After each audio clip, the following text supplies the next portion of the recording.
So all of this scrambling and running around, all just to end up with a planet named Bob.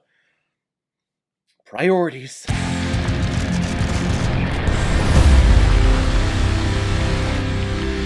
Titan AE, released in 2000 and is directed by Don Bluth and Gary Goldman, and is starring the voice cast of Matt Damon, Bill Pullman, John Leguizamo, Nathan Lane, and Drew Barrymore. In 3028, humanity has mastered deep space travel and have created a project known as Project Titan. But an alien race made up of pure energy by the name of the Dredge does not like said project, and decides to very easily and decisively destroy planet Earth, with only a couple of spaceships launching, saving the human race. But now, 15 years later, son of the architect of Project Titan, Kale, is found by fellow human Captain Corso, who tells Kale that he has the key to find Project Titan and bring about salvation for the entire human race. I remember seeing the trailers for this film growing up so many times. Whatever channels I was watching at the time played the trailer for this or the commercial for this like 3 times an episode. And I specifically remember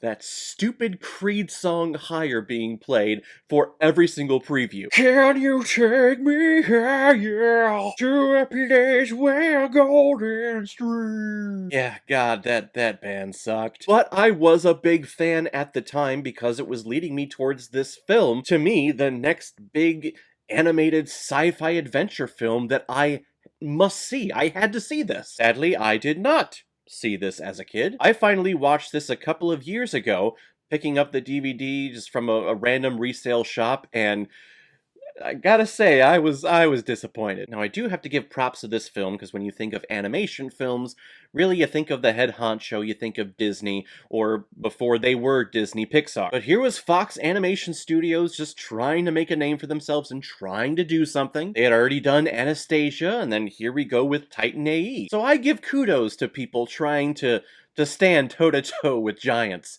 Does it work out well for them? Unfortunately, no. From what I read, actually, this movie lost a lot of money for the studio. But you tried! And the best part about this film is the animation and the visual effects. For the time, they are amazing. This was a popular style back in the early 2000s where you would take 2D animation and combine it with very early on stages of 3D animation. You saw it over at Disney with Atlantis and then Treasure Planet. You got a little bit with the Iron Giant 2 from Warner Brothers. And again, here comes Fox trying to do the same thing. And I think they do a good job. There were a couple of points in this film, particularly at the end when we get to Planet Bob, where I go, everything is very, very boxy here, and you're going for like a Mario Nintendo 64 vibe or Beast Wars from the 90s vibe. But it's a product of the time, so I'm forgiving. I do love the style of how they're shooting this animation because it seems like they're trying to take a very realistic point of view from how they're drawing and how they're shading these characters. As the camera is panning through the spaceship, we go through all the pipes, and it doesn't seem like your stereotypical 2D animated film. This looks like cinematography that would be used for a live action movie. And again, like I said, the shading on the human skin and the hair and their bodies, it looked pretty dang good. The big mishap that this film has, though, is the juxtaposition of the voice acting to the animation of the characters on screen. The characters on screen are very animated, and they will be using a lot of their body, a lot of physicality that seems like they're putting a lot of effort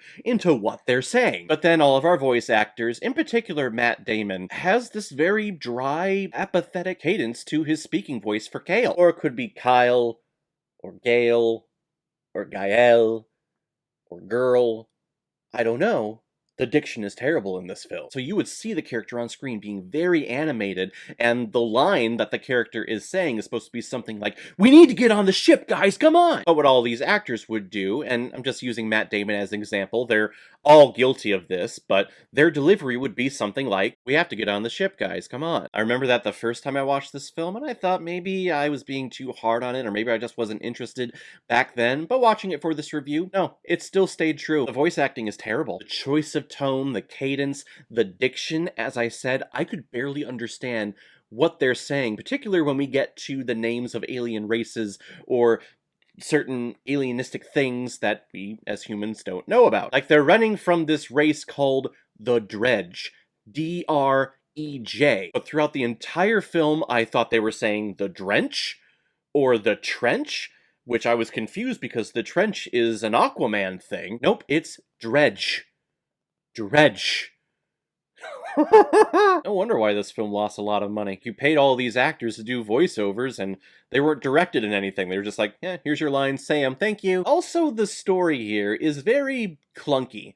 There's a nice foundation of planet Earth exploding and the human race almost extinct, really an endangered species, and trying to find their place in the universe. I like that. But then we have all the subplots, and the character relationships, and the backstabbing, and the re-backstabbing and the un-backstabbing that all just seems very, very clunky. Very reminiscent, in my opinion, of Atlantis: The Lost Empire, for all of you lovely people out there who have watched that review and left the best comments on the planet. I can't thank you all enough. Now, a lot of the character motivations here are very shifty and screwy at best. Hale doesn't want to help because he's pissed off at his father for leaving him and not going on the same ship as him, even though, come to think about it, if he would have gone with his dad, because he had the ring, if he would have been there and they made it to that ice nebula thing, I think everything would have been fixed, right? Because he had the ring.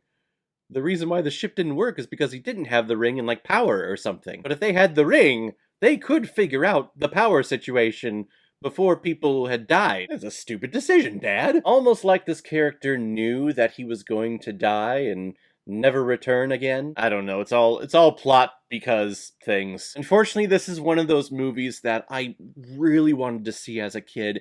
My parents never took me to the theater to see it, and I never understood why, and now seeing it as an adult, I think I understand why. I don't know if my parents were big into film criticism or film reviews back then, but maybe they put their ear to the ground on this one and knew how disappointed I would have been if I would have gone to the theater to see this one. I'm gonna give Titan AE 2 out of 5 Blu-rays.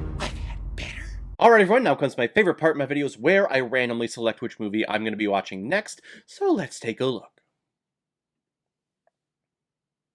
Chariots of Fire! A